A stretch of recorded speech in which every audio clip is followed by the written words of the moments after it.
Jacinta, The Nero Story. Dear Papa Dudut, mapagpalang araw po sa iyo at sa lahat ng mga nakikinig ngayon dito sa Barangay Love Stories. May kaibigan kasi ako na nag-share ng kwentong napakinggan niya sa Facebook page ninyo na Barangay LS 97.1 na sobrang nakarelate ako. Kaya naman na-inspire din po ako na mag-share ng kwento sa inyo. Papa Dudut, bakla po ako. At yon ang nais kong ikwento sa inyo ngayon. Kung bakit, hindi lang ako basta isang bakla. Nero po ang pangalan ko, 39 years old na sa ngayon. Nagpasya po ako na hindi na lamang banggitin ang eksaktong lugar pero yung probinsya po namin ay nandito lamang sa Central Luzon. Elementary pa lamang ako nang maulila sa tatay ko, Papa Dudut. Si nanay naman ay hindi na nakapag-asawa pa. Nadisgrasya noon sa factory ang tatay ko na naging sanhi ng pagkawala niya kaya hindi na ako nasundan pa. Sa madaling salita ay nag-iisang anak lamang ako, Papa Dudut. Pero kahit na gano'n ay naging masaya naman kaming mag-ina. Masasabi ko kasing devoted siya sa akin, Papa Dudut.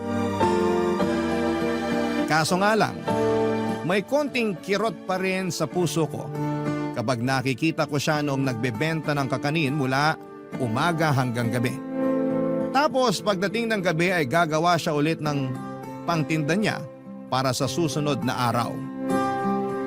Hindi naman talaga pang drama-rama sa umaga, hapon o gabi ang kwento ng buhay ko. Dahil pinilit ng nanay ko na maging masaya ang pananaw namin sa buhay. At bukod pa roon ay siya mismo ang nagsasabi sa akin na bakla ako. Hinding-hindi ko makakalimutan ang sabihin niya sa akin yon. Kumakain kasi kami noon sa labas para i-celebrate ang graduation ko noong high school. Nakapagtabi kasi siya noon kahit konti. Kahit maliit lang ang kinikita niya ay nagawa pa niyang paghandaan yon. Doon na nga po kami nagkaroon ng marami-raming kwentuhan. Sa pag-uusap namin yon ng nanay ko ay sinabi niya na tanggap niya ako kahit na ano pa ako. Kaya naman hindi na rin ako natakot noon na aminin sa kanya ang katotohanan. Bago kasi yon ay nagpapanggap lang ako kay nanay na may gusto akong ligawan na babae. Itago na lang natin siya sa pangalang Rana. Anak siya ng pinagkakautangan namin at sa totoo lang, kaya ko lang naman gustong ligawan si Rana ay dahil sa pagkakautang namin sa tatay niya. At yung sinasabi ng tatay niya na bagay kami. Hindi ko po talaga mahanap kung saan banda dahil kung tutuusin, mas babae at mas marunong pa akong mag-ayos ng sarili kaysa kay Rana, Papa Dudut.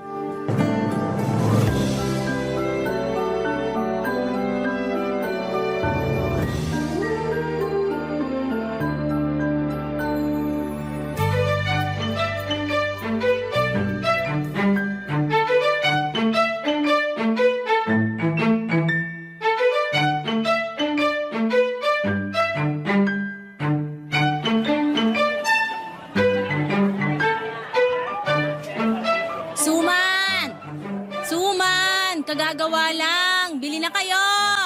Ma, gusto mo ako na lang taga-sigaw mo? Bakit? Handa ka na bang lumadlad sa pagiging Becky mo? Sino naman may sabi na magboboses bakla ako?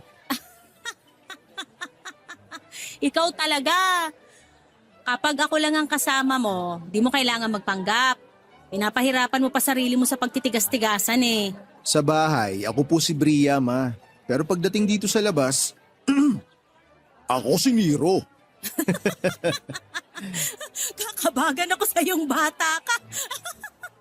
Yung boses mo, parang galing pa sa ilalim ng lupa. Bata? Correction po, ma. Dalaga na ako. May monthly period na nga ako eh. Magtigil ka nga. Sumasakit na tiyan ko sa kakatawa sa'yo. Mabuti pa, magtinda ka na lang. Sige na nga. Buti na lang, wala pa akong racket ngayon. Alam mo, nak, hindi mo naman kailangang rumakit. Sapat nang may trabaho ka. Hindi pa naman tayo nagigipit ng sobra para maghanap ka pa ng kung ano-anong racket. Ma, maluho po ako, kaya kailangan ko yun. Paano na lang yung pampakinis ko ng muka?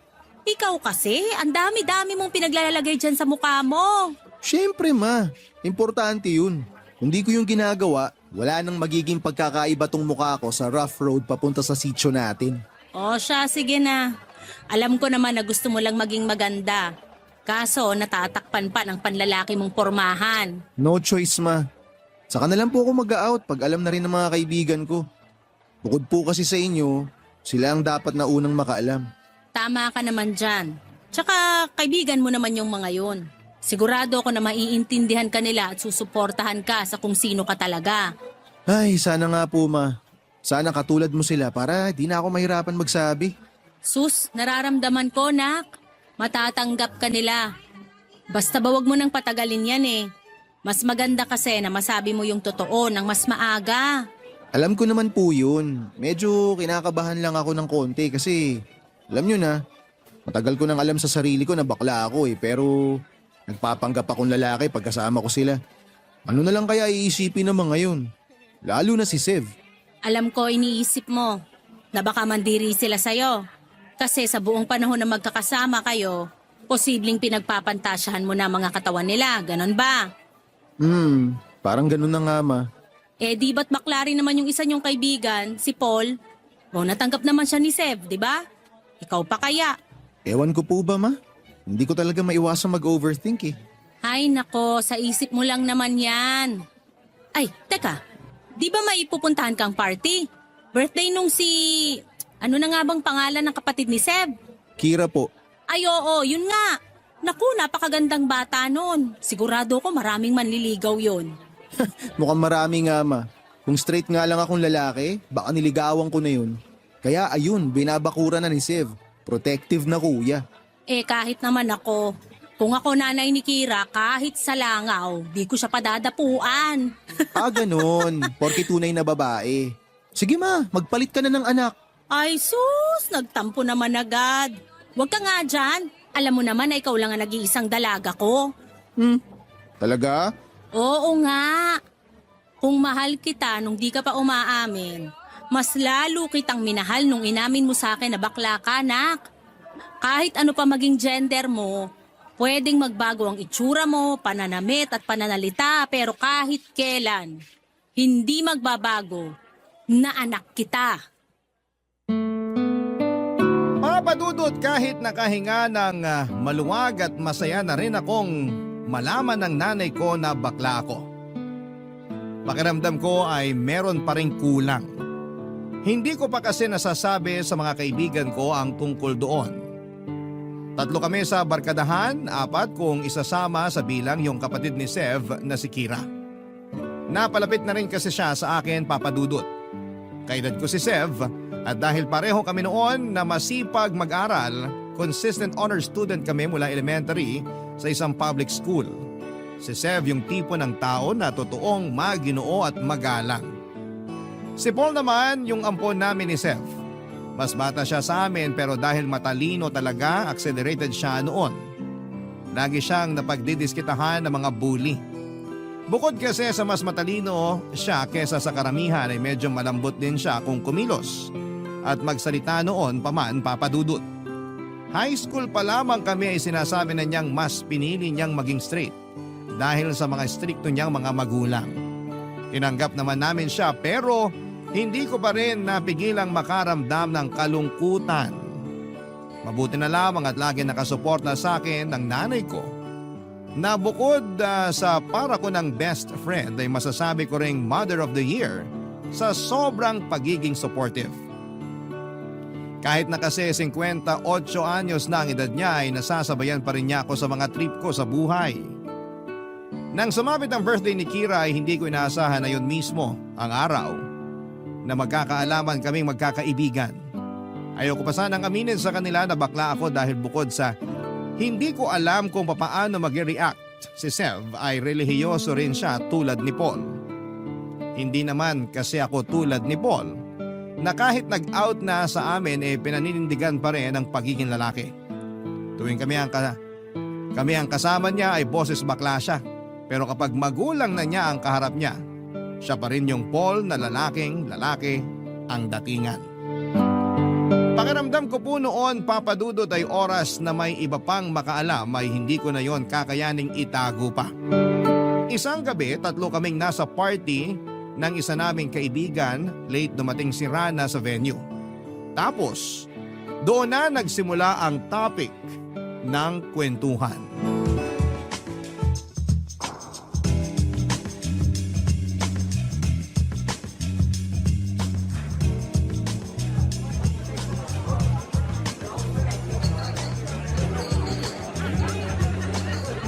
Uy, Nero. Si Rana oh. Mukhang kadarating lang. Nakikita ko, may mga mata rin naman ako. Mukhang ang sama ng gabi mo ah. Nakaka-bad trip kasi. Ayoko na nga nirereto sa akin yung si Rana eh. Labo mo ha. Samantalang dati, kating-kati ka na ligawan yun. Anyari? Sa tingin nyo, mukha ba talaga magugustuhan ko yun? Oh, ba't parang tumaas na yata standards mo sa babae? Oo nga. Galit pa rin ba sa'yo yun? Mukhang di naman siya galit sa akin. Minitian niya ako nung nag-abot ako ng hulog namin sa utang eh. Tsaka pagkakaalam ko, may boyfriend ng afam yan. Dadalhin na nga araw siya sa Switzerland eh. Teka nga, tama ba narinig ko? Afam? Oo, afam. Bakit? Bakla ka ba? Ha? Sa mga bakla ko kasi madalas naririnig yung afam-afam na yan.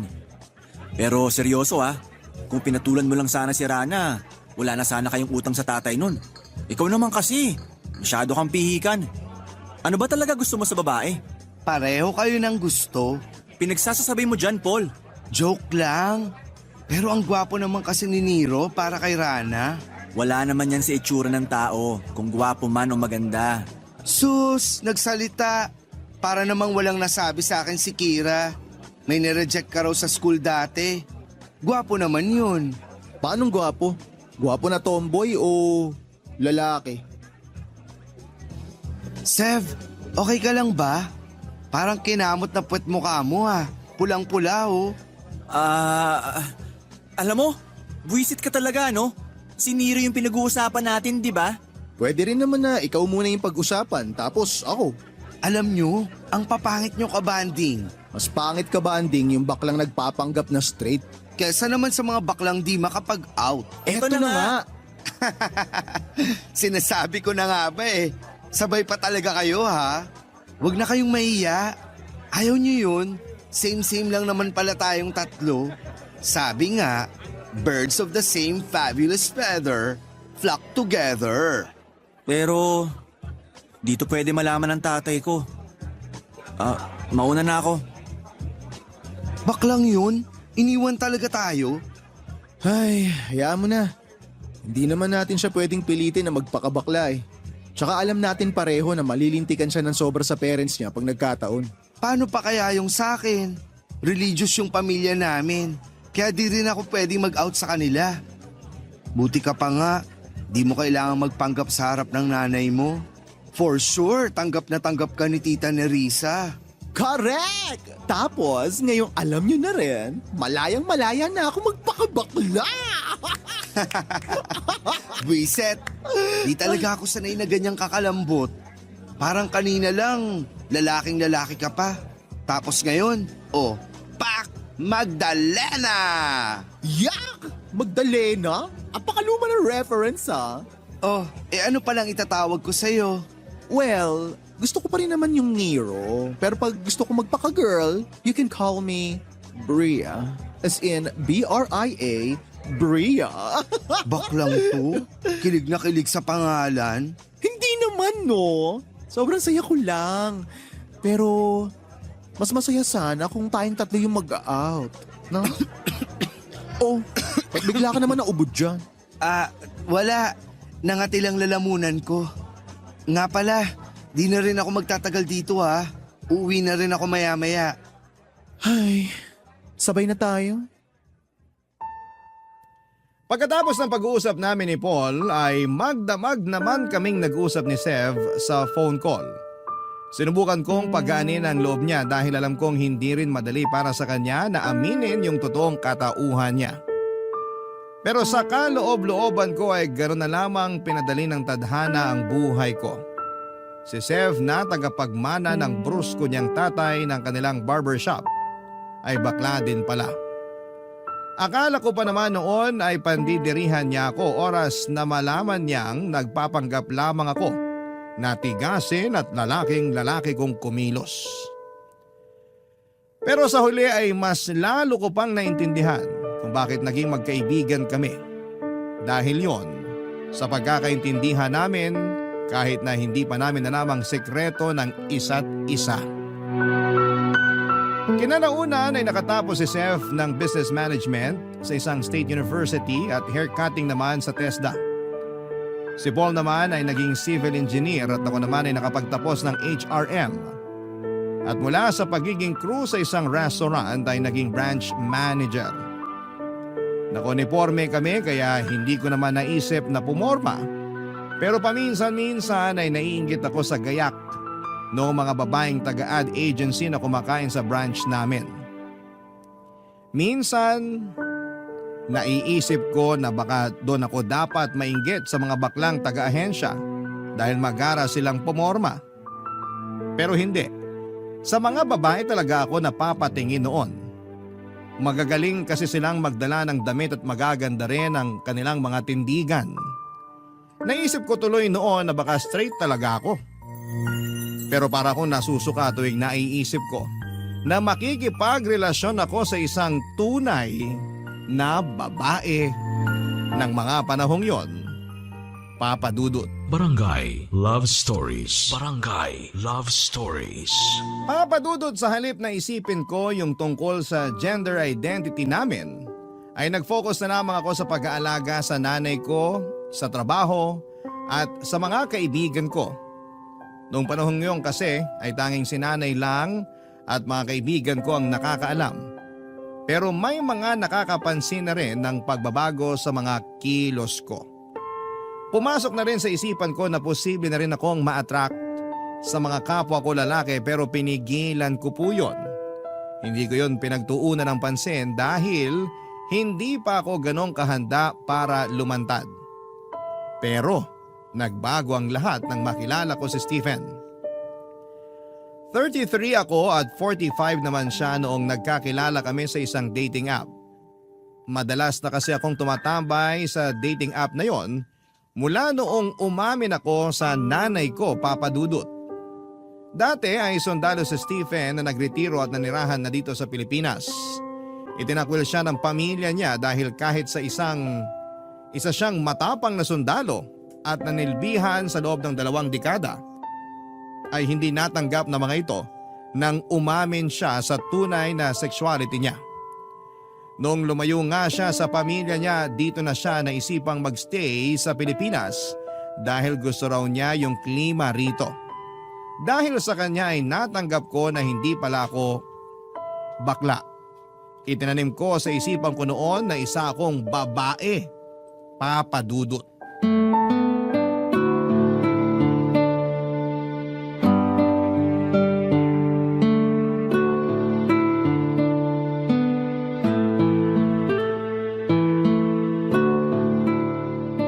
Nak, kumain ka ng marami. Parang nangangayayat ka na. Ma, ayoko pong tumaba. Sus, di ka naman tataba agad sa 1 cup rice na kakainin mo ngayon? Ma, di nga po ako tataba sa 1 cup of rice na sinasabi nyo. Pero araw-araw mo naman po yan sinasabi sa akin. Eh di tataba rin ako. Ay teka, maiba ako. Di ba't nagkita na kayo kahapon nung boyfriend mong kano? Opo, ma. Di ka man lang ba magkukwento? Baka naman magkaapo na lang ako bigla. Ma, mangyayari lang yun pag pinahiram mo sa akin yung ovaryo mo. Naku, bakit ba yung akin pa? E bulok na to. Ay, wag mong ibahin yung usapan. Anong nangyari sa date nyo? Okay naman po, ma. Yung totoo nga, sobrang saya ko. As in. Halata nga. Kulang na nga lang maghugis puso yung mata mo eh. Pero gusto ko pa rin na mag-ingat ka ha. Huwag agad-agad ibibigay yung buong tiwala. Lalo na kahapon pa lang kayo nagkita. Ma, alam mo, huwag kang mag-alala kasi sobrang gentleman niya. Siya lang nagparamdam sa akin na hindi ako bakla. Ganun, yung para akong tunay na babae. Anak, sigurado ka na ba talaga dyan sa boyfriend mo na yan? Baka naman sa una lang sweet sa'yo yung Stephen na yon, tapos sa susunod abusuhin ka na. Hala, ma, nakakaloka ka. Mas mukha pa nga akong mang-aabuso kaysa sa kanya eh. Ilang taon na nga uli siya? 45. May anak na ba yon? Wala po, solo lang po siya sa buhay. Nakwento mo nga. Bakit naman kasi ganun yung pamilya niya? Porke nag-out na siya takwil agad? Ganun po talaga, ma. Di po lahat itanggap yung mga katulad ko. Kaya nga po ang swerte-swerte ko kasi ikaw ang naging nanay ko. Ay sus! Napakadrama naman talaga ng dalaga ko. Hay nako, man naman eh. Arte mo, anak. O siya, kwento ka pa. Pagkatapos nyo mag-shopping, saan ka dinala ni Stephen? Kumain kami. Kumain lang pero halos mapunit na yung labi mo kakangiti. Yung totoo, saan pa kayo pumunta? Pagkatapos kumain, hinatid niya na ako. Yun lang? Wala na kayong ibang ginawa? Nakakahalata na ako sa iyo, ma. Gusto ko lang malaman. Tsaka kung may iba pa man kayong gawin, wala naman ako magagawa dun Yung sa akin lang, di pa kayo ganun katagal kaya matuto ka sana maglagay ng limitasyon sa mga bagay-bagay. Ma, gets kita. Promise. Pero huwag kayong mag-alala kasi wala pa namang nagaganap na ayaan sa motel. At sinabi mo ba talagang bata ka? Kunwari ka pa, ma. Yun din naman ang tinutumbok mo eh. Oo na, sige na. Yun na nga. Promise, ma. Wala po talaga. Pero Pero ano? nag-kiss kami. Papadudot halos mamula ang buong braso ko sa kakakurot ni Mama sa kalandian kong yon. Hindi ko kasi maitago yung kilig na nararamdaman ko tuwing si Stephen na yung pinag-uusapan. Noong nagkita kasi kami ay nag-ikot kami sa mall at magkahawa kamay pang pumasok sa isang butik ng mga pambabaeng damit. Yung mas nagpakilig pa noon sa akin ay wala kong nakita kahit kaunting pag-aalinlangan kay Stephen nang ipasukat niya yung mga blouse, skirt at dress na siya pa mismo yung pumili para sa akin. Pakiramdam ko ay napaka-espesyal ko ng araw na yon. Nung una ayokong pumayag na si Stephen ang magbayad ng lahat ng mga pinamili namin. Ayoko rin kasi noon na isipin niyang pera lang ang habol ko. Pero hindi naman daw niya naiisip yon. At para patas kaming dalawa ay nag-offer din ako sa kanya na ako naman ang gagastos sa susunod na lalabas kami.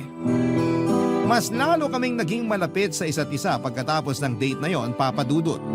Mas lalo rin naming minahal ang isa't isa.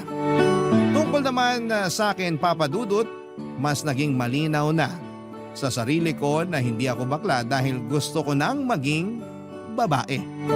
Yun na talaga ang tingin ko ng panahong yon. At gaya ng inaasahan ko ay sinuportahan pa rin ako ng nanay ko. Pabiro pa niyang sinuggest yung ipinangalan niya sa akin sa bahay nung unang beses niyang nalaman na bakla ako.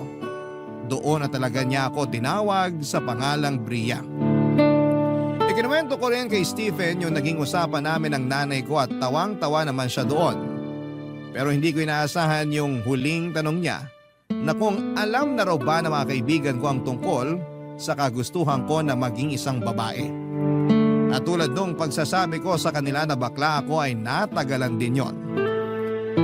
Nagdesisyon ako na makipagkita sa kanila matapos ang 2 taon ng relasyon namin ni Stephen.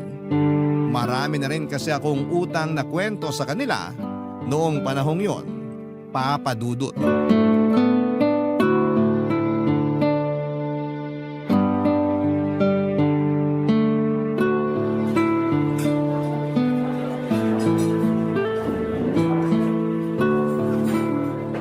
Hoy mga bakla, kumusta? Tagal natin di nagkita. Oo nga. Ikaw ang laki na ng pinagbago mo. Mukha ka ng babae. Hay, anong mukhang babae? Babae talaga ako, no? Effort na effort nga ako sa pagme-makeup ko, oh. Halata nga. Tsaka yung braso mo, ang ganda. Hindi namumutok yung muscles. Sus, ano ka ba? Dati nang ganyan mga braso ko, di nyo lang napapansin kasi lagi ako naka-jacket. Lagi bang naka-jacket? Parang itong si Sev. Uy, ba't ang tahimik mo dyan? Pwede bang hinaan yung mga boses nyo? La, inaano ka ng boses namin, bakla? Oo nga, tayo-tayo lang naman magkausap dito. Baka kasi may makarinig na kakilala ng parents ko tapos sabihin, mga bakla kasama ko. O bakit? True naman ah. Tsaka di lang kami no, ikaw rin. Shh, ano ba? Huwag sabi maingay eh. Sus, takot na takot. Sige nga, pagmasdan mo nga yung mga tao dito sa restaurant kung mukha ba silang may pakialam sa atin. Oo nga naman. Busy rin lahat sa pagkakwentuhan, no? Kaya huwag ka ng KJ dyan. Sumali ka na lang sa usapan para mawala sa isip mo yung parents mo. No ka ba? Ngayon na lang kaya tayo nagkita-kita. Ay, sige na nga. Pero di ako magboboses bakla ah. Kayo na lang. Fine, sinabi mo eh. So, Nero, Bria, nagkita na nga kayo ng sugar duty mo? Oo, nung first meet namin, nagkita kami sa restaurant. At box, hindi lang siya basta kainan ha, pang mayaman. Sus, nakapagtataka pa ba yun? Yamanesa naman yung ginawa mo. Pagkakataon mo na yan para makaahon sa kahirapan, bakla. Sira, wala akong balak na perahan yun no. Totoong gusto ko siya at mahal ko siya. We, kahit malaki agwat ng edad nyo? Bakit? Nagmamatter pa ba ang edad ngayon? Bakla, basta mahal niyo ang isa't isa, go for gold. Kaya ganun kami ng baby ko. Baby? Umayos ka nga. Tanda-tanda na nun tapos tatawagin mong baby. Alam mo kasi Sev, lumabas ka na sa closet mo. Para hindi ka nagkakaganyan. Tinan mo oh, ang bitter-bitter mo. Di ako bitter no. Di ko lang talaga magets kung bakit sa matanda mo pa naisipan makipagjowa. Pwede naman sa kaedad mo lang. Dami kayang gwapo dyan sa tabi-tabi. Hay nako, kung gwapo lang ang hanap mo, marami talaga dyan sa paligid. Pero yung lalaki na magmamahal ng totoo sa katulad ko at kaya kong irespeto, nabibilang lang yun sa daliri. Bonus na lang na paldo-paldo siya, no? Ay, oo na. Di naman ako mananalo sa'yo sa usapang to. So, kumusta nga first meeting nyo? Yun na nga. Tinawag niya ako na baby girl. Tapos, napaka-gentleman niya. Kung itrato niya ako, feeling ko, babaeng-babae ako. Ay, napakaswerte ko talaga kay Stephen. Ano pang ginawa nyo? Kumain lang talaga? After namin kumain, dinala niya ako sa mall. Nag-shopping kami. Oh, kala ko ba? Hoy, alam ko yung iniisip mo. Hindi ako nagpabili sa kanya. Ayoko nga tanggapin yung mga binili niya para sa akin eh. Kasi ayokong isipin niya na pera lang ang habol ko. Pero sabi niya, pwede naman daw na minsan, ako naman yung gagastos para sa aming dalawa. Sa bagay, afford mo rin naman gumastos tuwing lalabas kayo. Branch manager ba naman eh? Para kay sira. La, nagpabebe. Porke out ka na.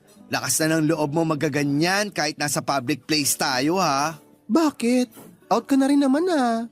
Takot ka lang sa parents mo. Kayo ni Sev. Ay, wag na natin sila pag-usapan.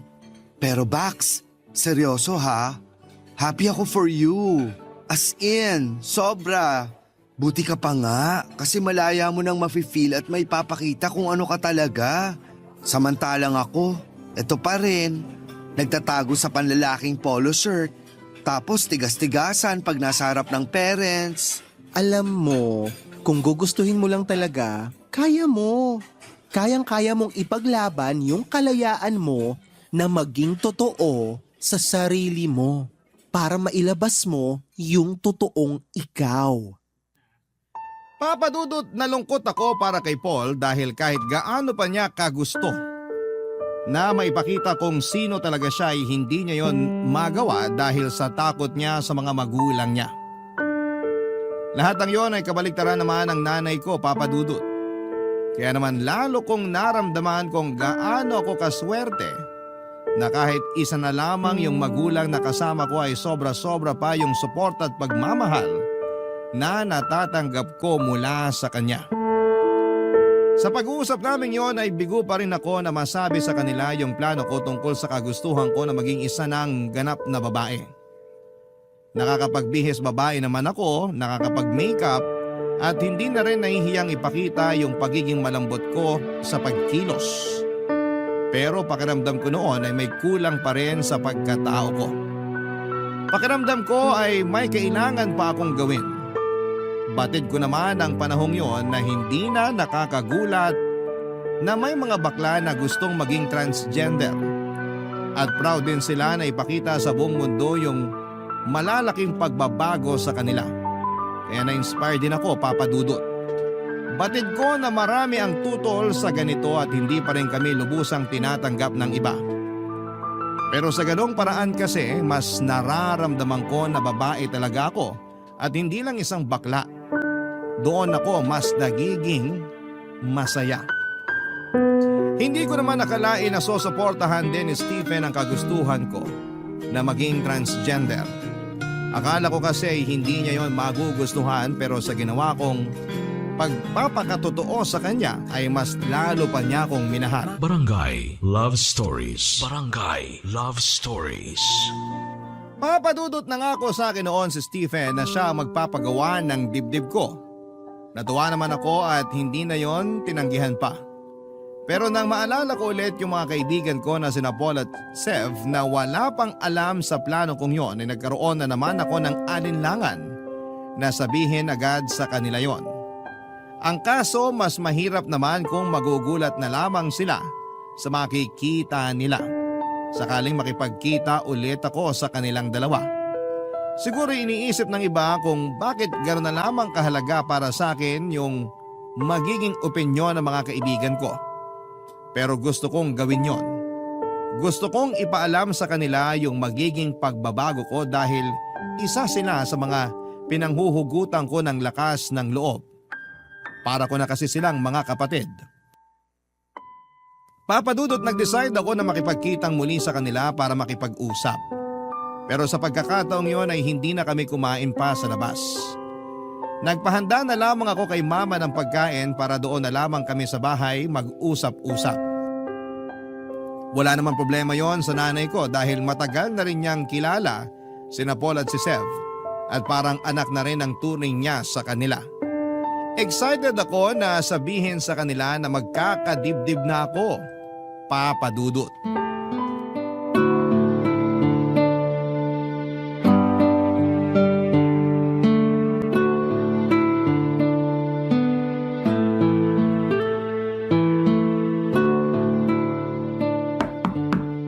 Nak, andyan na yata ang mga bisita mo. Ako na po magbubukas ng pinto, Ma.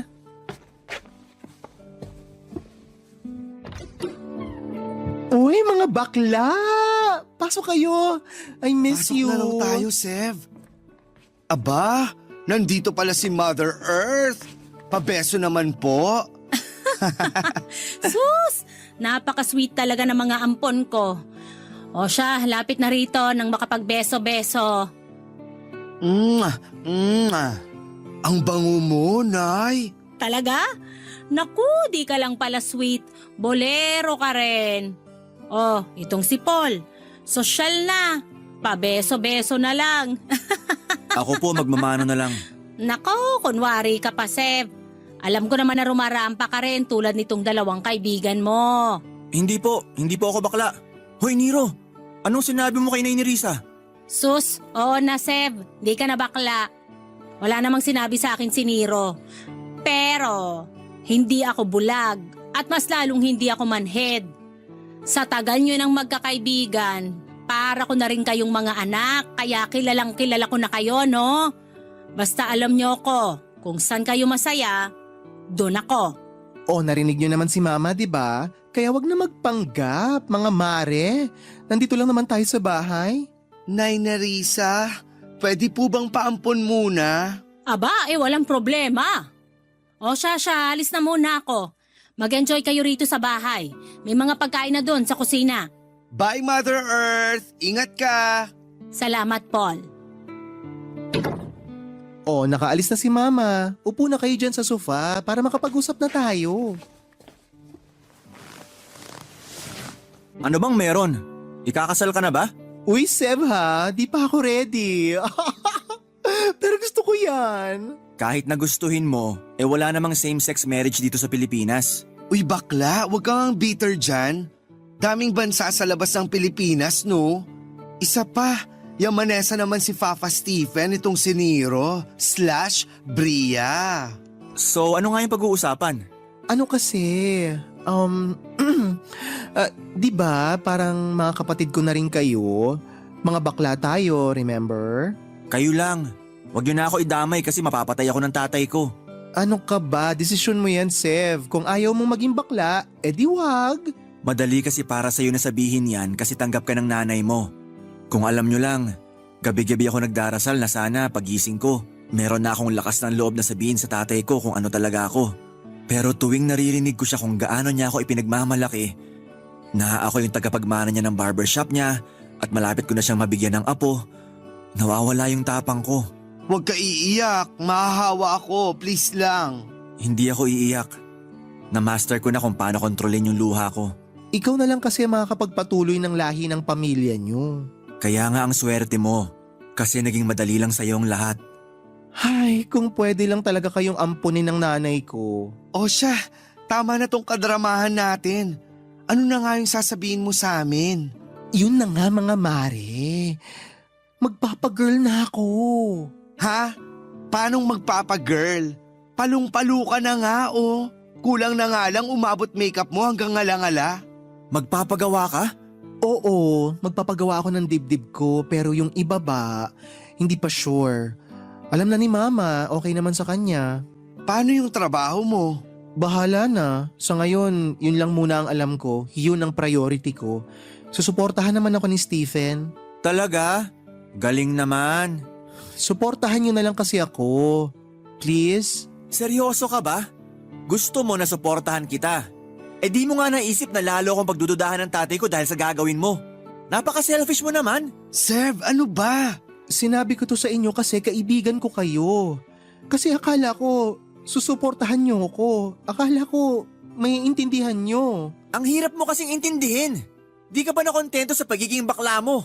Swerte mo nga dahil walang kahirap-hirap yan sa'yo.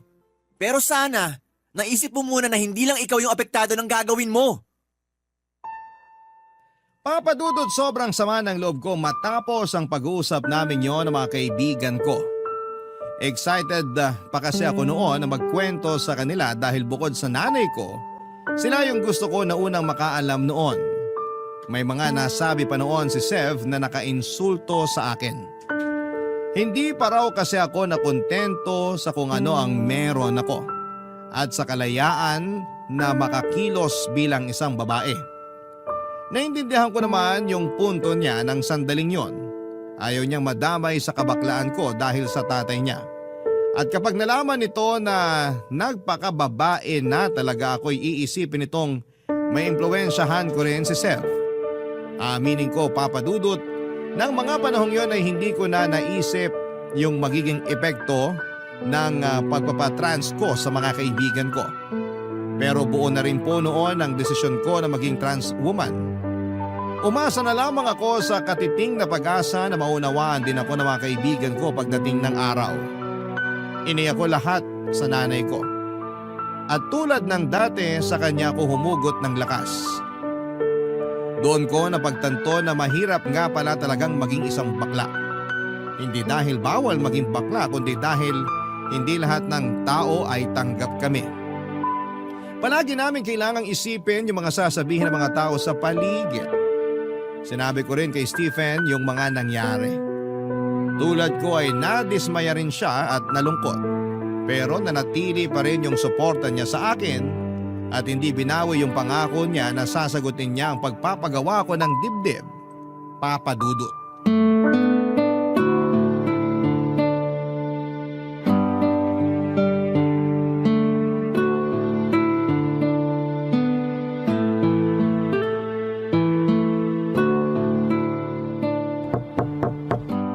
Nak, Po, pwede ba akong pumasok? Usap tayo, nak. sige po ma. Bakit nagmumukmuk ka na rito? Masama lang po ang pakiramdam ko. Masama pakiramdam mo? O masama loob mo? Hindi na po ako kinakausap ni Paul at Sev. Nung huling usap naman namin, okay pa si Paul sa akin eh. Pero ngayon, hindi na rin niya ako sinasagot. Ay. O teka, upo muna ako dito sa kama mo. Pag-usapan natin yan, Nak. Nasaktan lang po kasi ako sa sinabi sa akin ni Sev na hindi raw po ako makontento. Ganun na siya magsalita sa akin mula nung sabihin ko na may boyfriend na ako eh. Parang hindi siya masaya para sa akin.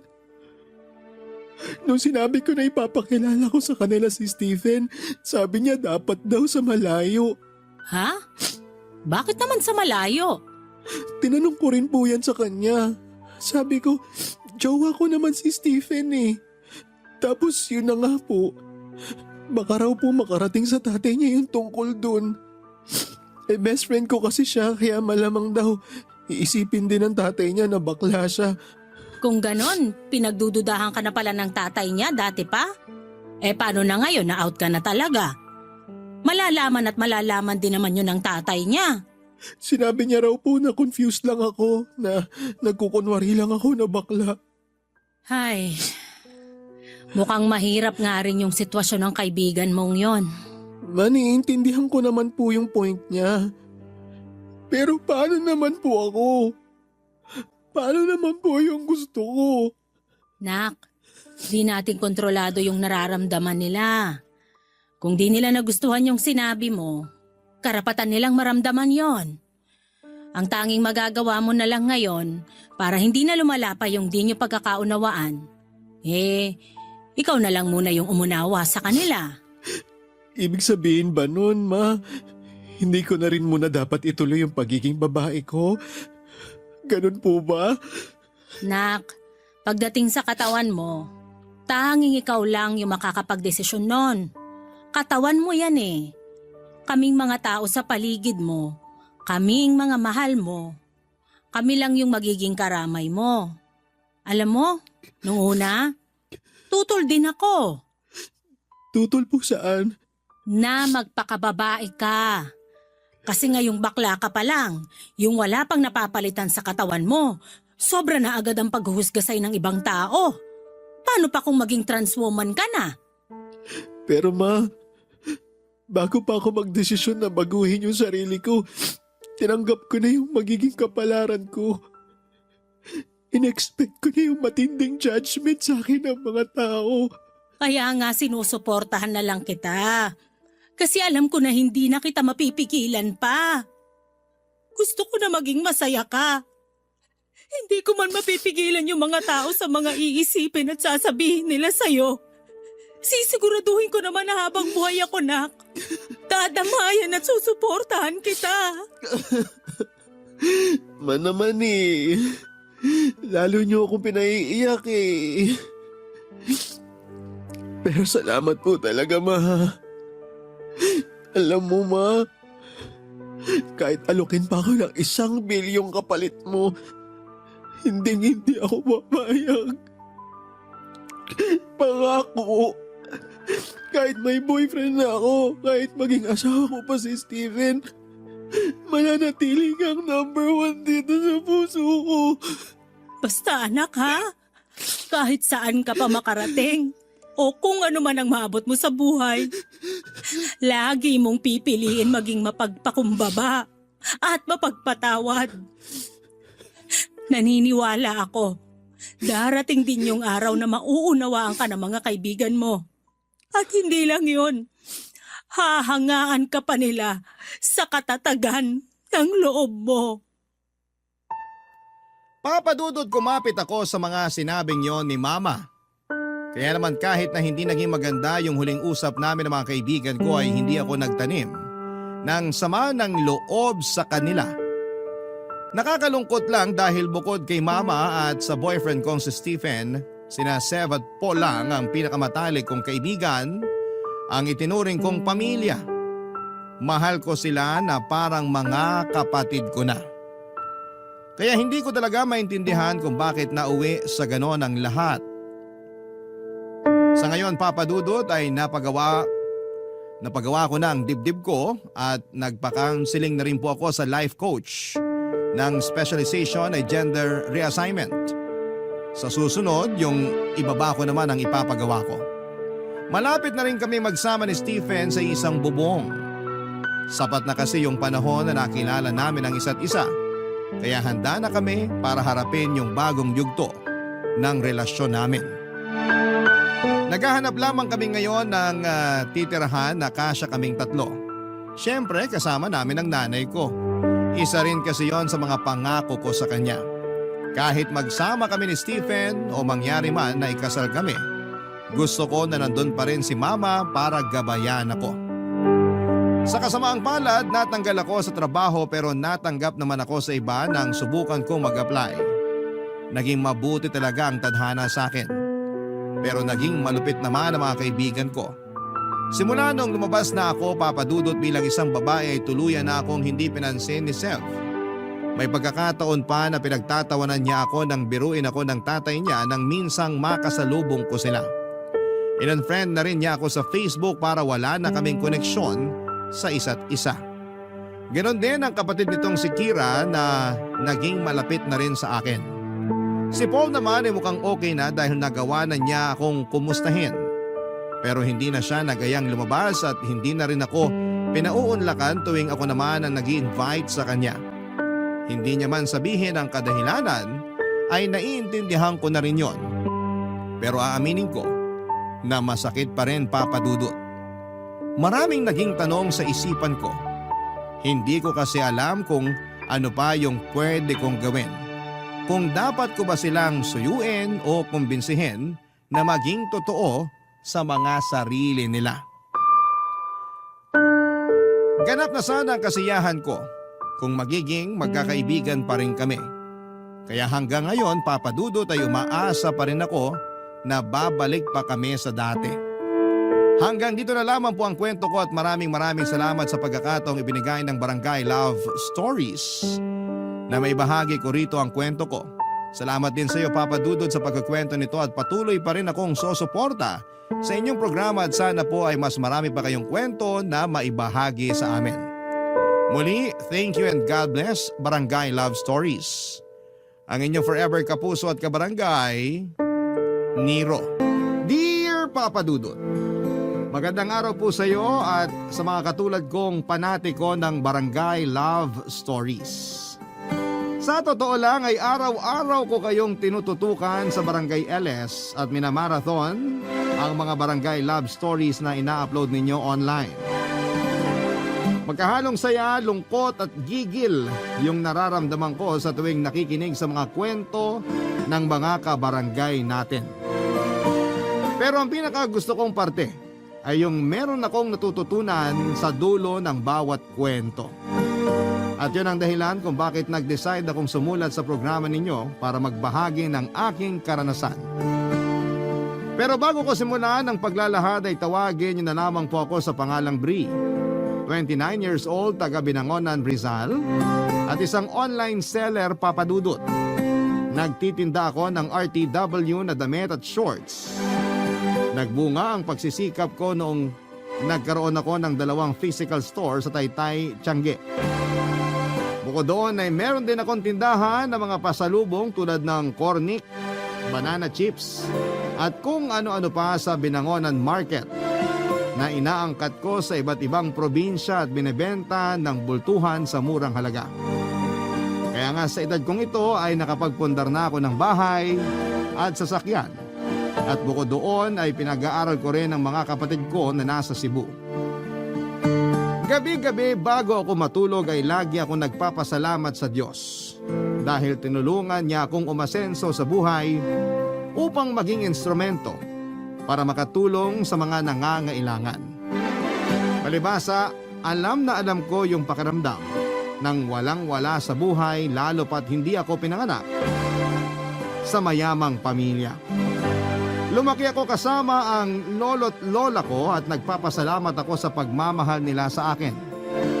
Marami silang aral sa buhay na itinuro na masasabi kong dala-dala ko pa rin hanggang sa ngayon. Isa na nga doon ang pagpapatawad at kababaang loob. Sisimulan ko ang kwento ko noong pinagbubuntis ako ng nanay kong si Selena. Hindi ko makakalimutan kung paano yon kinuwento sa akin ni Lola. Sakto, malakas ang ulan sa labas at madilim ang langit. Yun din kasi ang parehong panahon na nalaman nilang buntis sa akin ang nanay ko, Papa Dudut.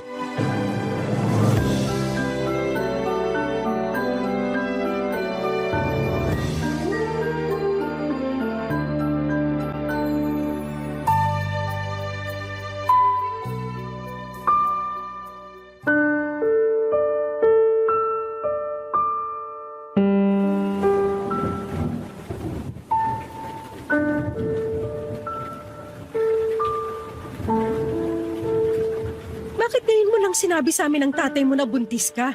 Wala naman po talaga akong planong sabihin sa inyo kasi ayoko naman sa batang to, Nay. Kung hindi pa namin nakita tong ginamit mong pregnancy test sa basura, hindi pa namin malalaman ng nanay mo. Bakit po ba kasi masyado niyong pinoproblema tong baby sa tiyan ko? Plano ko nga pong ipalaglag. Naririnig mo ba yung sinasabi mo? Plano mong patayin yung sarili mong anak? Matakot ka nga sa Diyos, Selena! Ilang beses ko po bang dapat sabihin? Ayoko sa batang to. Buisit siya, sana hindi na lang siya nabuo. Nasaan na ba yung tatay niyan? Iharap mo sa amin yung tatay ng batang yan. Wala na po. Iniwan na ako nung nalamang buntis ako. Kaya nga ayoko na rin sa batang to kasi kasalanan ito kung bakit kami naghiwalay. Walang kasalanan niyang anak mo. Yung tatay ng batang yan ang siraulo. Kasi tinakbuhan kayo mag-ina niya. Sigurado ko bang wala na yan sa bayan natin? Kasi hahanapin ko siya kahit galugarin ko pa tong buong Rizal. Wala na nga po. Hindi ko na rin makontak sa cellphone. Eh walang hiya pala yung lalaki na yan eh. Anak naman! Pwede bang wag mo nang idama yung magiging apo namin? Wala siyang kasalanan! Anong gusto niyong gawin ko, Nay? Hayaan ko siyang mabuo sa tiyan ko, ganun ba? Oo, kasi malaking kasalanan sa Diyos ang pumatay! Tama ang nanay mo. Makinig ka sa kanya, Selena. Hindi niyo po ako naiintindihan. Hindi pa ako handang maging magulang. Sige nga po, paano ko palalakihin yung batang to? Ako lang mag-isa. Tapos nag-aaral pa ako. Kasama mo kami ng tatay mo. Tutulungan ka naming palakihin yung anak mo. Kung hindi kayo magpakatatay ng lalaki ng iwan sa inyo, aba, huwag na siya magpapakita rito sa lugar natin. Baka mahabol ko pa siya ng itak. Abner naman! Huwag mong pairalin yung galit mo. Masisisi mo ba ako? Anak natin yun na agrabyado. Selena, sigurado ko bang wala na yung pamilya rito? Kasi pwede natin sila ipabarangay, anak. Mga tsahin lang po niya, pero wag na po kayong mag-eskandalo. Ano na lang sasabihin ng ibang tao pag nalaman nilang nabuntis ako at iniwan? Sige nga. Uunahin mo pa bang isipin ang sasabihin ng ibang tao? Kesa mapanagot yung siraulong lalaking yon. Siya po yung may kasalanan sa akin, kaya wag na nating idama yung mga kamag-anak niya. Saka nakikitira lang siya sa mga tsahin niya, hindi rin maayos yung relasyon niya sa mga yon. Malamang baka nga masaya na yung mga yun na umalis na siya sa poder nila. Nak, ano bang nakain mo't pumatol ka sa ganyang lalaki? Oo nga. Wala kaming kaalam-alam ng nanay mo na may boyfriend ka na. Nasa tamang edad na naman po ako Nasa tamang edad ka na nga para mag-boyfriend, kaya dapat pangatawanan mo rin yung bunga ng pakikipagrelasyon mo. Nay naman ayaw ko nga po sa batang to. Huwag mong idama yung bata dahil wala siyang kasalanan. Saka matakot ka nga. Anak mo yan, Selena. Apo namin. Kaya huwag na huwag mo siyang gagawa ng masama.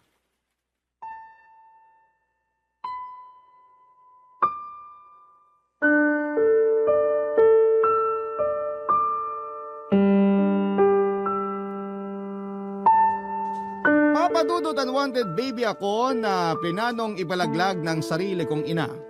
Nung nalaman ko yon kay Lola ay hindi ko na napigilang mapaluha. Kahit na sinabi ko sa sarili ko na handa na akong malaman ang dahilan kung bakit ayaw sa akin ng nanay ko ay masakit pa rin na ginusto niya akong mawala, Papadudot. Pero buti na lamang kasi at hindi natuloy dahil kina Lolo at Lola. Sa huli, nakumbinsi rin daw nila si nanay na huwag akong ipalaglag. Pinagpatuloy ng nanay ko ang pagbubuntis sa akin hanggang sa maipanganak ako sa isang pampublikong ospital sa Angono taong 1995. Umasa sina Lolo at Lola na magbabago ang tingin sa akin ng nanay ko. Yun bang magugustuhan niya ako sa oras na makita na niya ako. Pero sinabi ni Lola na hindi ako magawang titigan o buhatin man lang ni nanay noong pinanganak na niya ako. Kamukha ko raw kasi ang tatay ko na nang iwan sa amin, kaya naman mas lalo lang siyang nagalit sa akin. Kaya sina lolo at lola na lamang ang nag-asikaso sa akin. Dahil sa pagbubuntis sa akin ni nanay ay kinakailangan niyang huminto sa pag-aaral. Ayaw niya raw kasing maging tampulan ng tukso sa klase nila at isipin ng ibang tao na pariwara siyang babae. Graduating na sana siya sa kurso niyang business management pero naantala yon nang dahil sa akin. Kaya nga nung sumunod na taon ay nag-enroll ulit si nanay para tapusin ang kanyang pag-aaral, Papa Dudut.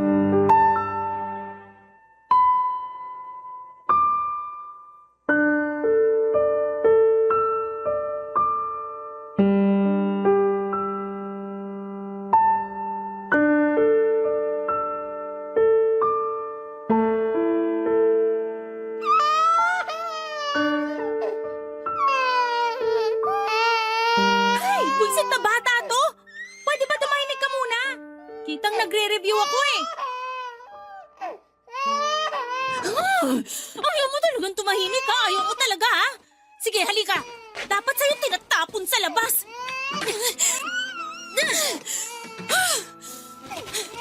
Yan! Diyan ka sa mga basura! Total, basura ka naman! Selena? Selena, anong ginawa mo sa anak mo? Santisima! Bakit mo naman itinapon sa basurahan yung bata? Ang ingay-ingay kasi, Nay. Hindi ako makapag-review. Hindi pa rin dahilan niya para itapon mo siya. Abner, kunin mo nga yung apo natin.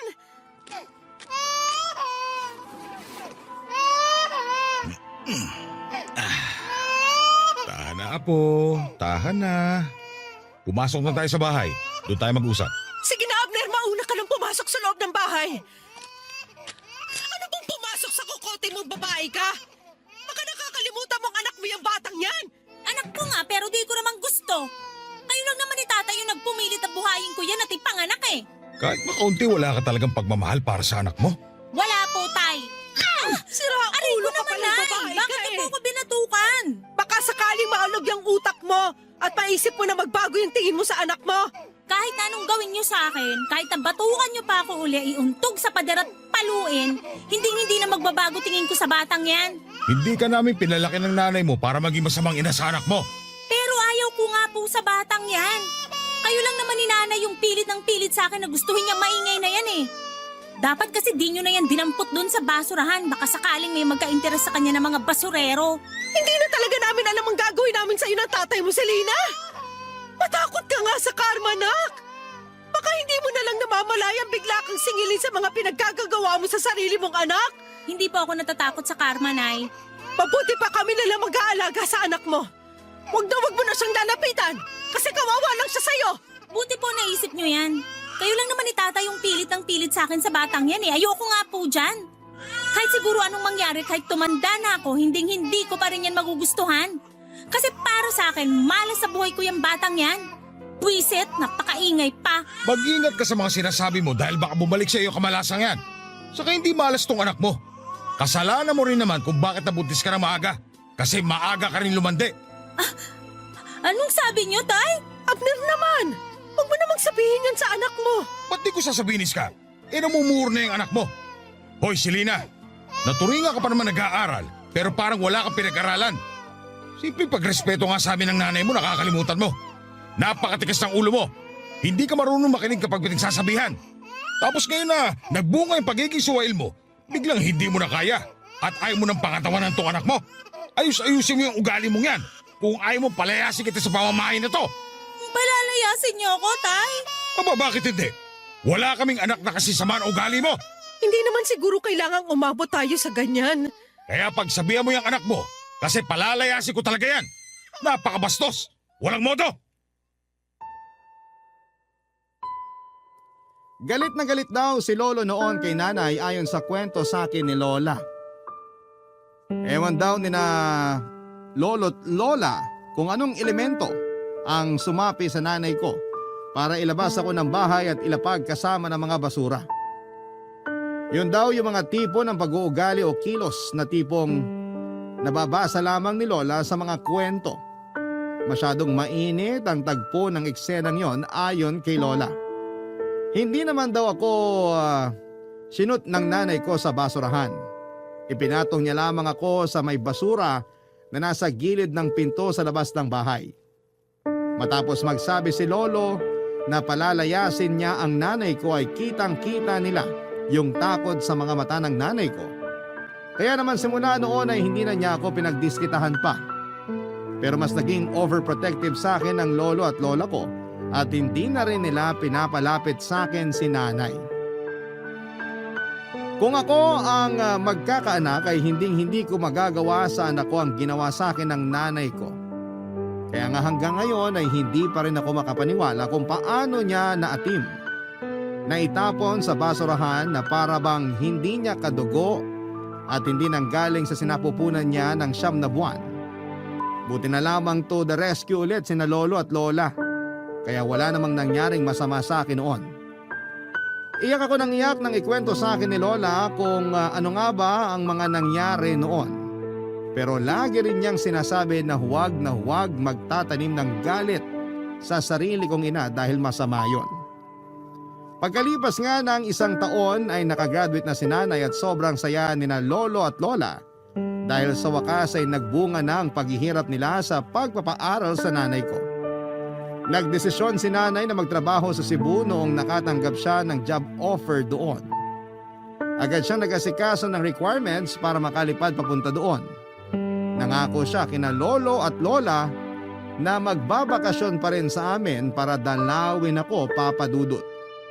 Pero hindi yon natupad dahil lingid sa kaalaman namin. Paraan niya lamang pala yon upang tuluyan na akong iwanan sa poder ng mga lolo at lola ko ng mga panahong yon, Papa Dudut. Barangay Love Stories. Barangay Love Stories. Papa Dudut, bagaman wala akong tatay at kinalakihang nanay ay hindi naman nagkulang sa pag-aalaga at pagmamahal sa akin sina lolo't lola.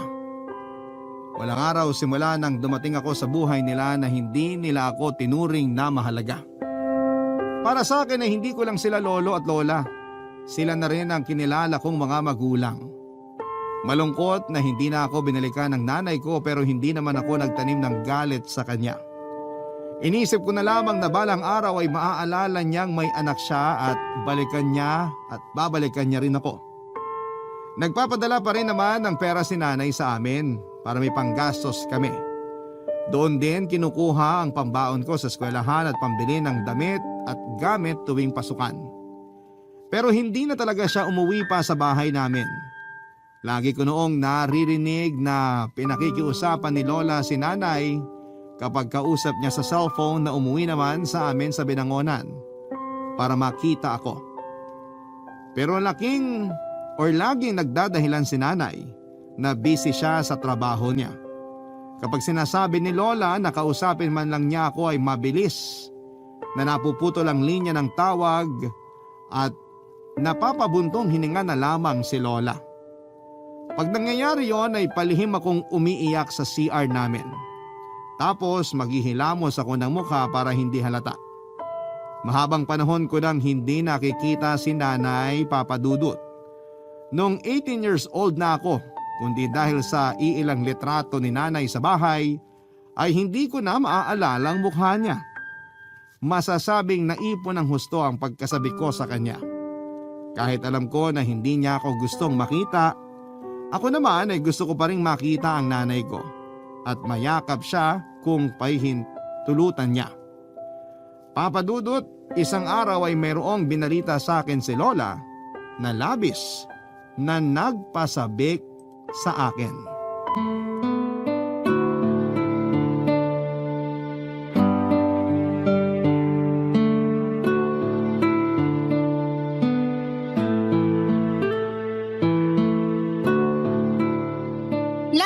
Sabi niyo sa akin ni Lolo may sorpresa kayo. Ano po yun?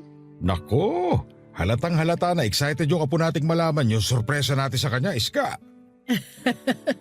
Oo nga eh. Hindi na makapaghintay na matapos tayong kumain.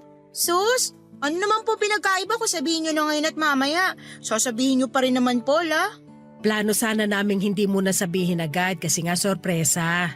Kasi tong Lolo Abner mo, napakadaldal. Nalaman mo tuloy, Apo. Ako pa yung nasisi, excited lang naman yung tao. Ikaw talagang sisisihin ko, alangan naman yung kapitbahay. Sabi ko nga ako na may kasalanan. Ay, kapag talaga tinutoyo ang mga babae. Bakit? May reklamo ka sa toyo ko? Sabi mo nga sa akin nung nililigawan mo ko, handa ka maging siomay kapag tinutoyo ako, di ba? Huwag mong itanggi yan. Hindi ko naman tinatanggi, Iska.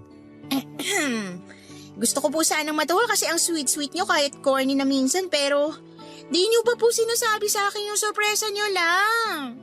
Sige na po, gusto ko nang malaman eh. O siya, sige na nga.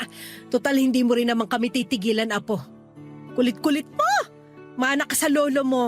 Ako na naman ang nakita. Okay lang yan, Lo. Ibig sabihin, ikaw lang ang nag-iisang lalaki sa paningin ni Lola kasi kayo lang lagi niya nakikita. Bigla akong kinilabutan dun ah. Grabe ka naman, La. Parang mas corny ka pa yata sa amin ng lola mo, Apo. Nakakasakit kayo ng kalooban, Lo. Gusto mo ba malaman yung sorpresa namin o hindi? Siyempre gusto po. Uuwi na ang nanay mo rito sa atin sa Makalawa, Bri! Talaga po? Hala, makikita ko na si nanay. Kaya lang, makagalit pa rin siya sa akin, La. Bakit naman magagalit ang nanay mo sa'yo? Wala ka namang ginagawang masama. Di ba ayaw niya nga sa akin? Sabi niyo tinapon pa niya ako sa basurahan nung baby ako. Matagal na naman yon. Sigurado nagbago na yung nanay mo. Kaya nga siya uuwi rito sa atin eh. Tama ang lolo mo. Tsaka kasama mo naman kami kaya hindi mo kailangan matakot. Pero nag-overthink pa rin po ko. First time ko lang po siya makikita sa 18 years ko rito sa mundo. Nandun na yung excitement pero kabado pa rin po ako. Paano kung hindi pa rin nagbabagong turing niya sa akin? Paano kung ayaw niya pa rin sa akin bilang anak niya? Alam naman ng nanay mo yung sitwasyon. Tsaka sigurado ko na hindi siya uuwi rito sa atin kung hindi kanya nami-miss, Bri. Kaya huwag ka na mag-isip ng kung ano-ano dyan. Pero ano bang sabi ni Selena? Dito na raw ba siya ulit titira sa atin? Parang. Umalis na yata siya sa trabaho niya sa Cebu eh. Biglaan nga raw pero nasa plano na rin naman niya. Sabi niya may sikasuhin siyang papeles dito sa Maynila. Hindi ko lang alam kung ano kasi hindi naman niya sinabi. Baka dito na siya magtatrabaho para mas malapit sa atin. Hindi kaya? Ay, sana nga ganun. Para naman magkasama-sama na tayong pamilya. Basta Apo, maging malapit ka sa nanay mo ha? Kasi ang tagal niyo ring hindi nagkita.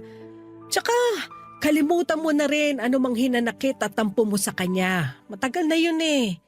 Malaki ka na rin naman. Opo, La. Sabi niyo nga po, masama magtanim ng galit sa ibang tao lalo pa kaya sa sarili kong nanay. Oo, yung kasi ang turo sa simbahan. Magmahalan at matutong magpatawad. Basta, paghandaan mo ang pagdating ng nanay mo. Iparamdam mo sa kanya kung gaano ka kasabik sa kanya at kung gaano mo siya kamahal. Papa Dudut, tama naman si Lola.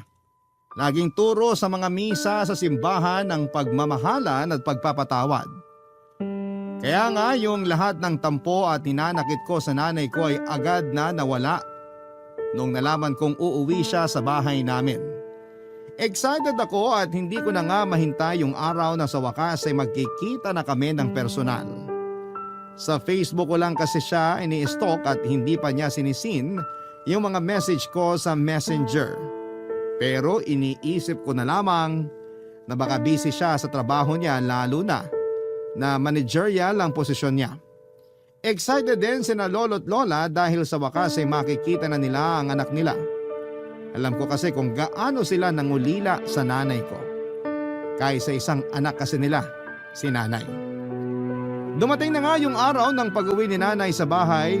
Galing pa akong school noon kasi may klase kami noong araw na yon. Nagmamadali akong umuwi sa amin at halos madapa na nga ako kasi tinakbo ko talaga. Lalong lumapad ang ngiti ko noong marinig ko ang boses ng nanay ko habang inaalis ko yung sapatos ko sa may pinto. Pero agad na napalitan ang pagtataka at kaba yung ngiti at excitement ko nang unti-unting luminaw sa akin ang pinag-uusapan nila ng lolo at lola ko, Papa Dudut.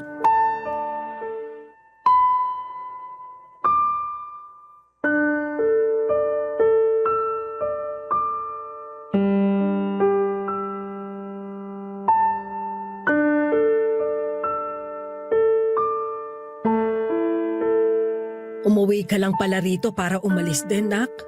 Akala ko pa naman dito ka na sa bahay uuwi. Sasamahan mo na kami ng anak mo. O inyo naman, Nay. Saka anong gagawin ko rito? Sige nga. Huwag kang ganyan magsalita sa nanay mo, Selena. Akala pa naman namin nagbago ka na, pero bastos ka pa rin. Di ko naman po binastos si Nanay. Sinabihan ko lang naman siyang OA. Ibig sabihin, overacting. Wala naman po akong sinabi na dito na ako magtatrabaho. Mas lalong ayokong tumira rito sa bahay natin kasama kayo. Umuwi lang ako dito kasi kailangan ko mag-asikaso ng mga papeles para makalipad na ako pa Amerika. Ang layo ng Amerika rito sa atin, nak. Oo, Nay. At wala po akong pakialam. Matagal ko ng pangarap na makapag-abroad. Tapos ngayon meron na akong pagkakataon. Palalagpasin ko pa ba? Bakit kasi naisipan mo pang dun magtrabaho pwede namang dito na lang sa atin? Sino may sabi sa inyo na magtatrabaho ako dun? Mag-aasawa na po ako. Taga dun mapapangasawa ko, Nay. At pinapapunta niya ako dun. Sabi niya sagot niya mga gastos at pag-aasikaso ng papeles ko, pati pamasahe. Kaya pumayag na rin ako. Ano ka mo? Mag-aasawa ka na? Hindi mo man lang pinapakilala sa amin ng nanay mo? Matanda na po ako para magdesisyon sa sarili ko. Saka kaya nga ako nagpunta rito para sabihin sa inyo. Gaano na ba kayo katagal magkarelasyon ng lalaking yan at sasama ka na sa kanya dun sa Amerika? Dami niyo naman pong tanong. Ipapaalala ko lang po uli sa inyo na matanda na ako. 39 years old na ako. Malapit na nga ako mag-40 Pero kung ituring niyo ko para pa rin teenager, kainis Aalis din pala kayo, Nay. Iiwan niyo pa rin pala po ako ulit. At sino ka naman? Siya lang naman yung anak mo, si Bri. Yung batang iniwan mo sa amin ng nanay mo. Aba, malaki ka na nga talaga, no? Pero hindi pa rin nagbabago yung mukha mo. Nakikita ko pa rin sa'yo yung tatay mong ulupong. Selena, hindi naman yata tama na pagsalitaan mo ng ganyan ng anak mo. Wala naman siyang kasalanan sa'yo. Malaki kasalanan niya kasi nabuo pa siya. Siguro kung wala siya, di sana ako iwan ng boyfriend ko. Hanggang ngayon ba naman sinisisi mo pa rin si Bri sa kasalanan ng lalaking yon? Walang kasalanan ng anak mo. Sa damuhon na yun ka magalit.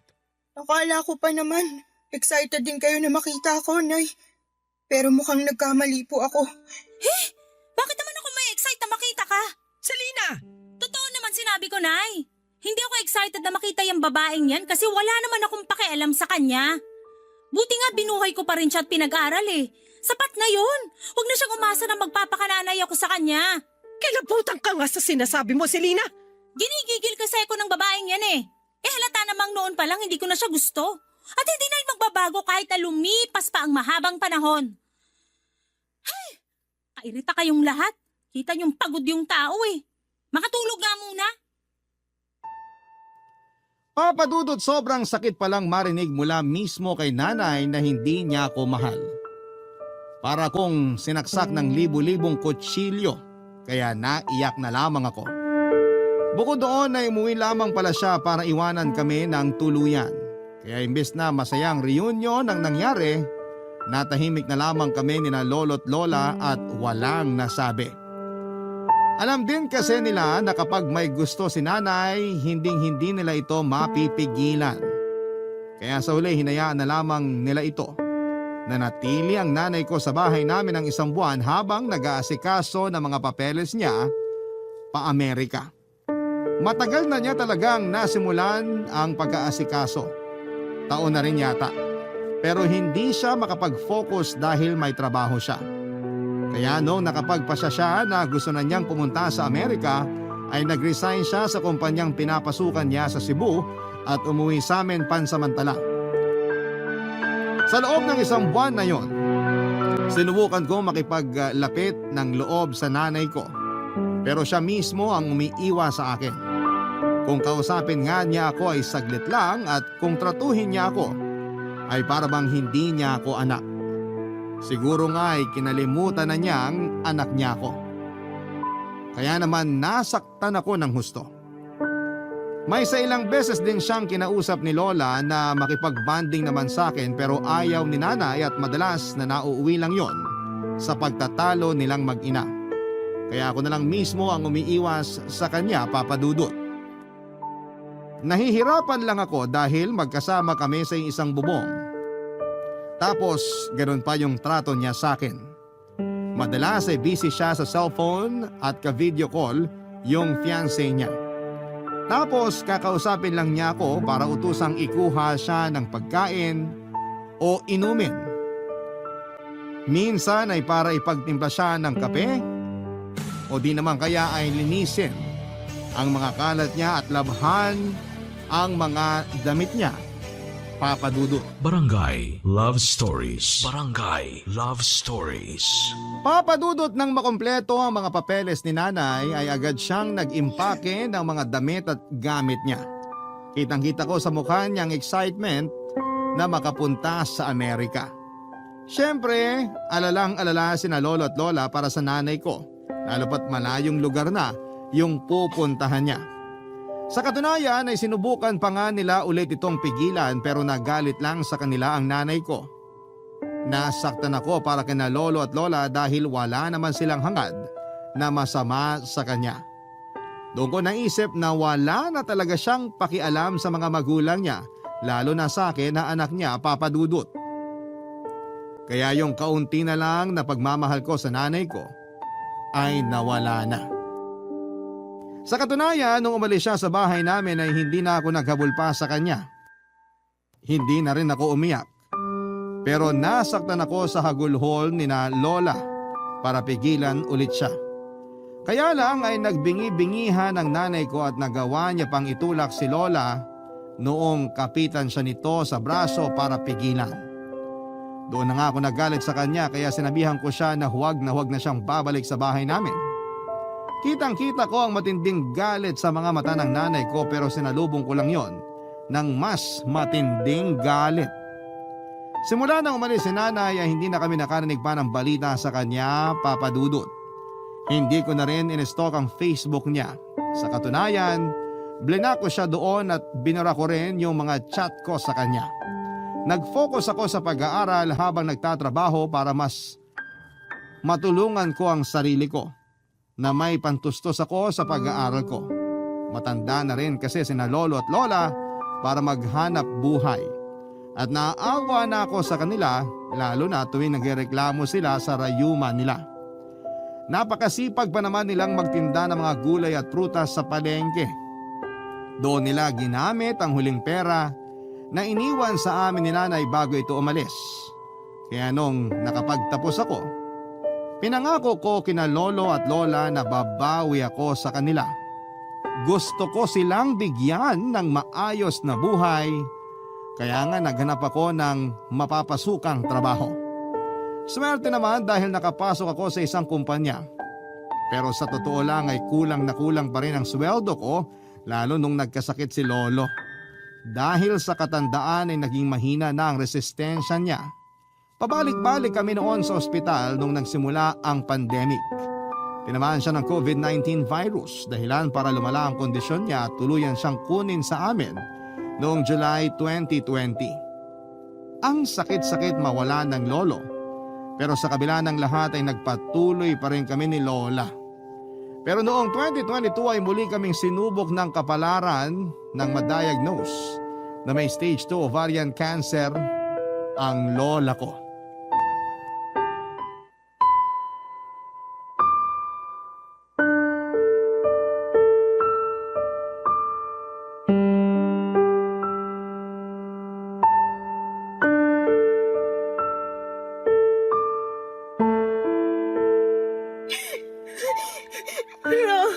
Huwag niyo po akong iwan. Hindi ko po kakayanin kung pati kayo mawawala sa akin. Matanda na ako, Apo. Hinang-hina na rin ako. Baka nga hindi na ako abuti ng umaga. Kaya hayaan mo na ako magbilin sa'yo. Ayoko magbilin kayo kasi parang nyo na rin sinabing mawawala na nga kayo sa akin agad. Hindi niyo po ba narinig ang sinabi ko? Hindi ko pa kaya. Kamamatay lang ni Lolo, halos magdadalawang taon pa lang na. Anong gusto mong gawin ko? Diyos na rin yung may gusto na magpahinga ko. Tignan mo, nagkasakit pa ako. Kaya nga ipapagamot ko kayo na. Pumayag na kasi kayo. Hindi na rin kakayanin ng katawan ko yung gamutan. Tsaka mahal ang pagpapagamot sa kanser, Apo. Malulubog ka lang sa utang. At ayoko mangyari sa'yo yun. Pero mahal ko po kayo at ayoko mawala kayo sa akin. Mahal din naman kita. Pero hayaan mo na akong magpahinga. Miss na miss ko na rin ang lolo mo at gusto ko na siyang makita. Para sa akin, sapat na yung halos 7 dekada ko rito sa mundo. Masaya na ako kasi naalagaan ka namin ng lolo mo at napalaki ng maayos. Lahat ng yun utang na loob ko sa inyo ni Lolola. Kung wala kayo, wala rin ako sa mundo. Hindi ko rin po makakaya ang lahat kung hindi niyo ako ginabayan at inalalayan. Para sa akin, di ko lang kayo lolo at lola. Magulang ko rin po kayo. Pero wag na wag mo pa rin kalilimutan na may totoo kang nanay, apo. Ano po bang sinasabi niyo? Matagal na akong walang nanay. Meron. Kaya nga sana, mahanap mo sa puso mo yung pagpapatawad para sa kanya. Pwede ko po siyang patawarin pero ayoko na siyang ituring na nanay kasi hindi naman niya ako tinuring na anak eh. 'Di ba? Paulit-ulit niyang sinabi na sana nawala na lang ako, na hindi niya ako gusto. Gabi-gabi ko pong naririnig sa isip ko kung paano niya yung sinabi sa pagmumukha ko noon. Kaya naman ayoko na siyang ulit makita. Pero paano kung nagbago na siya? Akala rin natin nagbago na siya nung nagtrabaho siya sa Cebu at iniwan niya ako sa inyo. Pero nagkamali tayo. Ngayon pa kaya na ang layo na ng narating niya, kaya panigurado, hindi niya na tayo naaalala. Kaya di na po ako maasa na babalik siya la. Paano kung kailangan ka pala niya, apo? Kailangan niya ang tulong mo. Bakit niya naman ako kakailanganin? Di na nga ako naiisip at hindi niya rin ako mahal.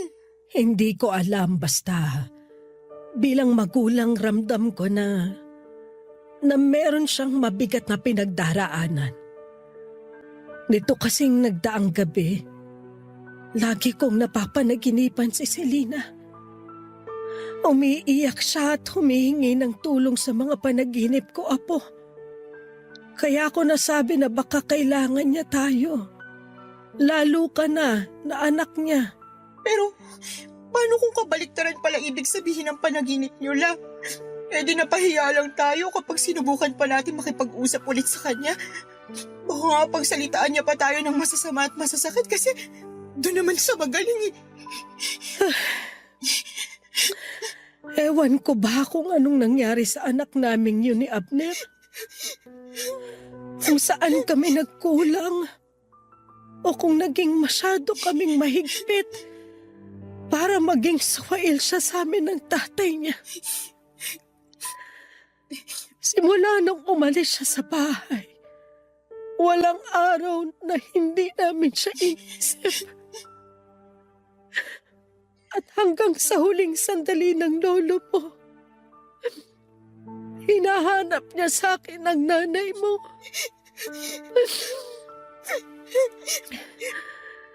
Kahit naman ako, kung pwede lang talaga, gustong-gusto ko na siyang makita.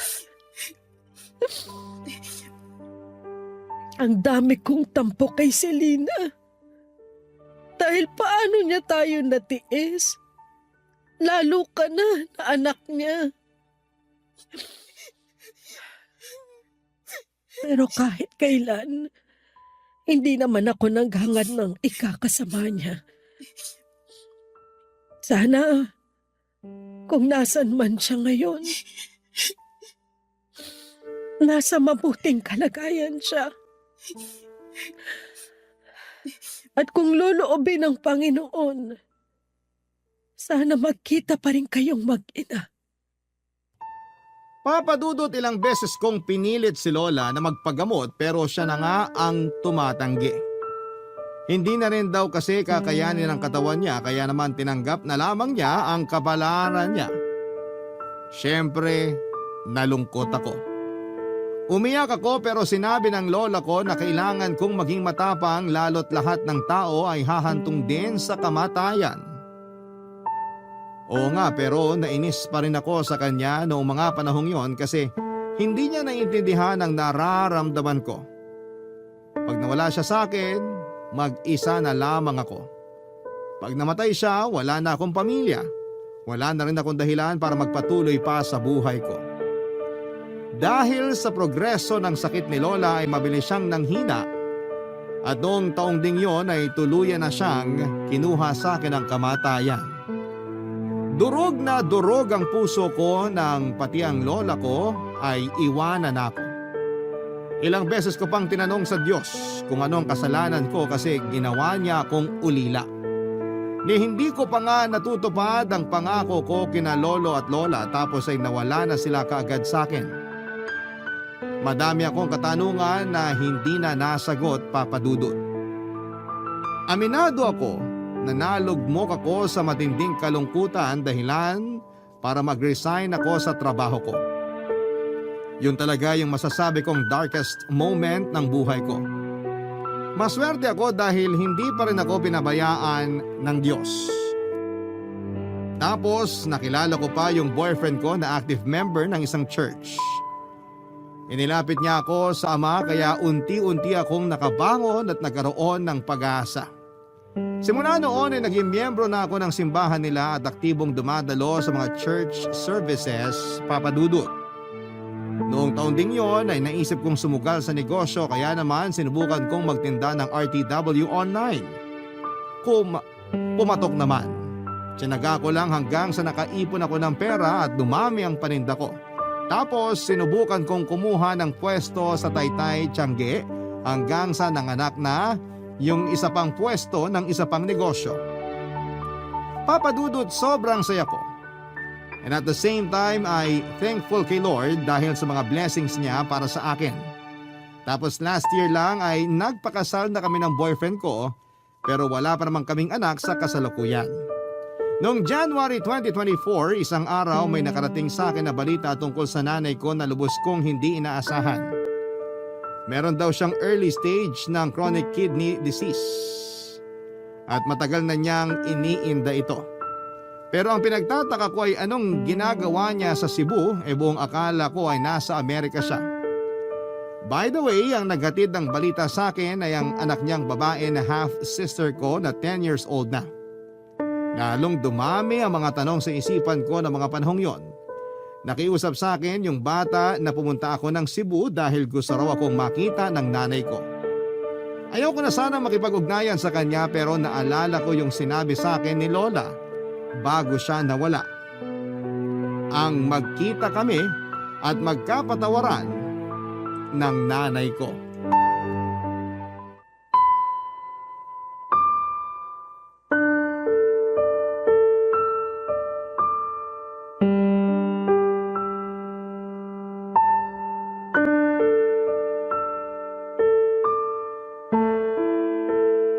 Nak, akala ko hindi ka na makukumbinsi ng kapatid mo na puntahan ako rito sa Cebu. Akala ko kasi ayaw mo na akong makita matapos yung lahat-lahat ng mga ginawa ko sa iyo simula nung bata ka pa. Akala ko rin po kaya ko kayong tiisin pero mali ako. Kasi matapos kong makita yung pictures nyo na sinend ng kapatid ko, naawa po ko sa inyo tapos bigla na lang nawala yung mga tampo at galit sa dibdib ko. Kaya pumunta po ako agad dito para makita kayo. Kumusta na po ba kayo? Hindi maayos. Ang daming masakit, nak. Kahit puro na lang higa yung ginagawa ko, hindi pa rin ako makapagpahinga. Hirap din akong matulog sa gabi kaya pagod na pagod ako sa umaga. Buti na nga lang nandyan yung dalawa mong kapatid. Inaasikaso nila ako. Hindi ko kasi talaga kaya kung ako lang. Mahirap po talaga pag ganyang may sakit. Oo. Wala rin akong ganang kumain. Kasi pakiramdam ko, masama sa akin lahat ng kakainin ko. Kaya po kayo lalong nanghihina kasi di kayo kumakain, Nay. Ewan ko. Pero naisip ko na baka karma ko na to kasi naging masama akong anak at nanay sa'yo. Kumusta na pala sina nanay at tatay? Bakit di mo sila kasama? Tungkol po sa bagay na yan, Huhulaan ko. Kasi matanda na sila. At ang alam ko may takot sa matataas na lugar si nanay. Kaya di mo talaga mapapasakay sa eroplano yon. Mahihiluhin din yon. Wala na po sila ni Lolo, Nay. Ha? Ano bang sinasabi mo dyan? Patay na po sila. At hindi ko man lang alam. Anong klaseng anak ako? Ang sama-sama ko. Kumalma po kayo. Baka makasama sa inyo yung pag-iyak niyo eh. Hindi ko lang kasi mapigilan. Pakiramdam ko napakawalang kwentang anak ko kasi hindi ko man lang naalala yung mga magulang ko. Namatay sila na hindi man lang ako nakakahingi ng tawad sa kanila, anak. Namatay po si Lolo noong 2020 dahil sa COVID-19. Si Lola naman po noong 2022 dahil sa ovarian cancer. Ayaw niya na rin magpagamot kasi raw matanda na sila. Pero bago sila nawala, hinahanap nila kayo pareho, Nay. Miss na po nila yung kaisa-isa nilang anak. Miss na miss ko na rin sila. Pero hindi ko na sila makikita pa. Sigurado akong galit na galit sila sa akin. Hindi po. Hindi na sila galit sa inyo kasi matagal na nila kayong napatawad. Napatawad ko na rin kayo kasi tama si Lola. Nanay ko pa rin kayo. At mahal ko po kayo. Mahal na mahal din kita, anak. Patawarin mo ako sa mga nagawa ko sa'yo. Patawarin mo ako kasi ngayon lang ako nagkalakas ng loob na makipag-usap sa'yo. Naduwag kasi ako. Natakot na baka hindi mo ako mapatawad. Pero kinumbinsi ako ng mga kapatid mo na subukan ka pa rin nilang pakiusapan, nakausapin ako. Yun na lang kasi yung tanging hiling ko bago man lang ako bawian ng buhay. Hindi pa po kayo mamamatay, Nay. Huwag po muna kasi ngayon na lang ulit tayo nagkasama eh. Pero nahihirapan na ako. Wala na rin kaming perang pampagamot.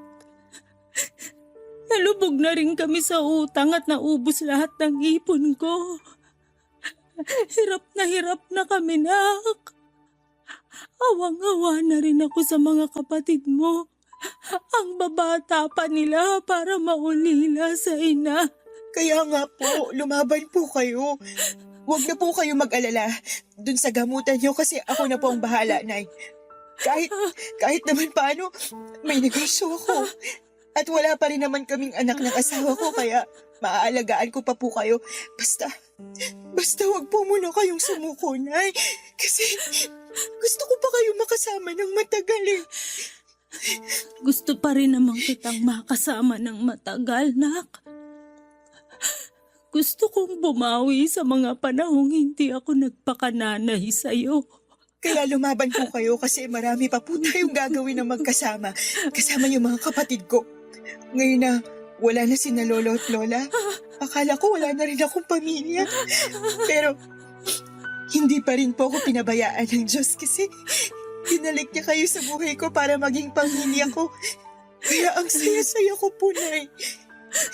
Masaya rin ako, nak. Salamat.